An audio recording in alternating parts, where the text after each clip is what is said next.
For nearly 5 decades, education organization Phi Delta Kappa has asked a random national sample of adults to identify the biggest problem facing public schools in their community. Our next guest has been looking back at those results and how the issues have varied over the years and what folks seem to have settled on for the last few. Dr. Terry Stoops is Vice President for Research, also the Director of Education Studies at the John Locke Foundation. He joins us now. Okay, Terry, 50 years is a long time. Now, presumably, people's views would have changed. Give us a sense of some of the issues that have plagued people's concerns over the last few years. Sure. One of the things that parents are really concerned about, and they continue to be concerned about, but in various times they seem to have more of a focus on school safety, student behavior, and those sorts of issues, looking about what happens inside the classroom and thinking about how that affects the overall educational process. So disruptive kids, That's maybe, right. maybe their kids are being bullied, things like that.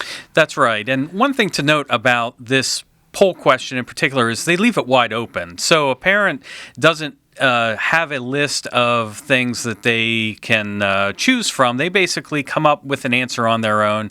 And Phi Delta Kappa, they take the answer and they look at it and categorize it into various categories like student safety or student behavior, or the issue that was big in the 1980s, which was drugs. There was a belief that parents believed that drugs were the biggest problem in school. And there were and continue to be problems with drugs. I don't know if anyone would necessarily say now or even then that it was the biggest problem, but that was the perception that parents had, that drugs were the biggest problem. And at various times, other issues will creep in. Certainly, school funding has been something that in various years has taken hold of what parents believe is the biggest problem, and other issues that seem to be really dependent on the news of the day. That is a very interesting point because those of us who lived through the 80s, and you and I think, fit that category, we remember that the Reagan administration had a very big push to talk about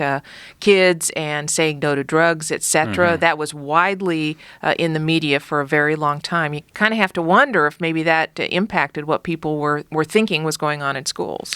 Yeah, I really think that it did. And when you look at why the period in which parents answered that question, it really did coincide with that campaign, the Reagan administration, the beginning of the George Bush administration. So the timing seemed to be right with that. And I also believe that in the 70s, when parents were saying that student misbehavior was the issue, that there were also some things going on with that. There were changes to the way that schools treated student misbehavior. They became much more cautious. They were less willing to do corporal punishment, and so there was a perception that students were getting away with behaviors that in previous years, especially in the 50s and 60s, would not have been tolerated. So there definitely is a perception. There was a perception, especially in the 1970s, when it was the one thing chosen by parents as the biggest problem, that schools had become lax in their disciplinary policies. You write about this in your Carolina Journal column, and of course that's available at carolinajournal.com, that over the past few years, and not quite a couple of decades, that the issue of funding and money has really come to the top of the list. Is that because of media coverage? I really think it is, and it for the last 18 years that has been at the top of the list, and through the 90s, a couple times in the 90s, it reached the top. Now, when I say the top of the list, it's not as if 80% chose funding. Because it's a wide open question, only 25% of the respondents chose funding as the biggest problem, but it was by far the highest one. It had the plurality. So parents choose that. They interview teachers as well. Teachers overwhelmingly choose that as their top issue. And I really do believe that is a factor. I think there's been a concerted effort, especially in the media, to highlight issues of schools supposedly not having the kind of funding that they need. All the press about teachers buying their own supplies plays into that. When teachers have to buy things for the classroom, parents assume that they do that because the school doesn't have enough money.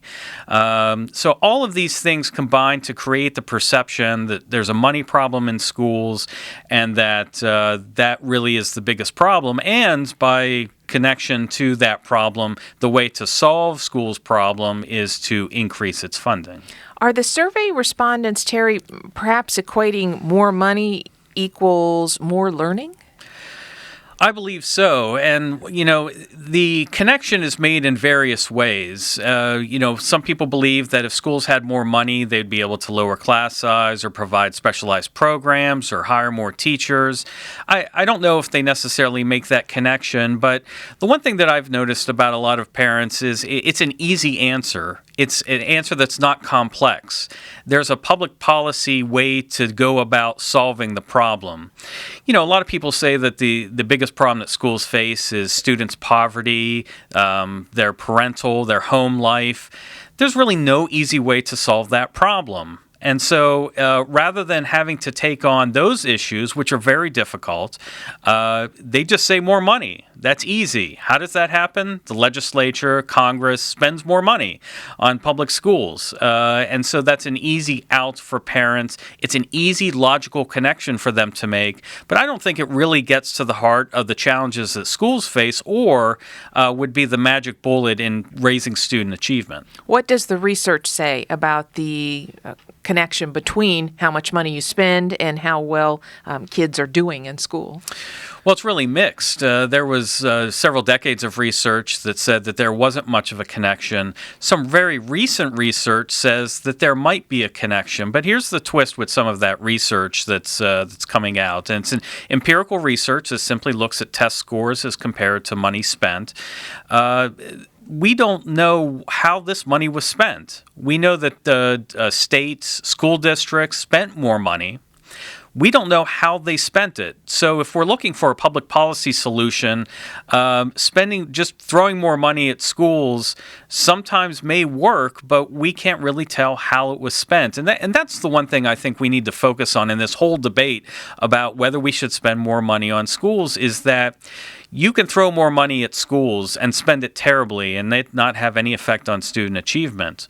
Or you can spend that money wisely in ways and research-based ways that raise student achievement. How you spend the money is a critical component in thinking about the relationship between school finance and student performance. Well, how should we spend the money? What should the focus be then?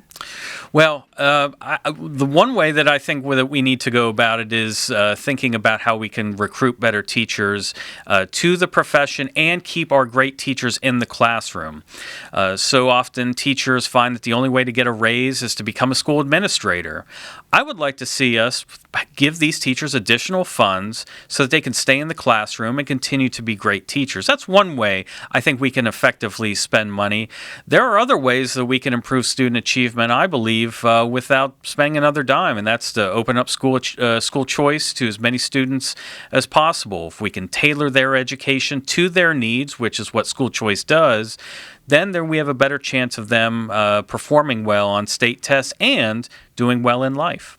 We've been talking with Dr. Terry Stoops. He is the Vice President for Research, also the Director of Education Studies for the John Locke Foundation. And this particular piece that we've been talking about, this 50-year survey of national adults, Terry writes about that in his piece, which is posted at carolinajournal.com. Terry, thank you very much. Thank you. Stay with us. Much more Carolina Journal Radio to come in just a moment.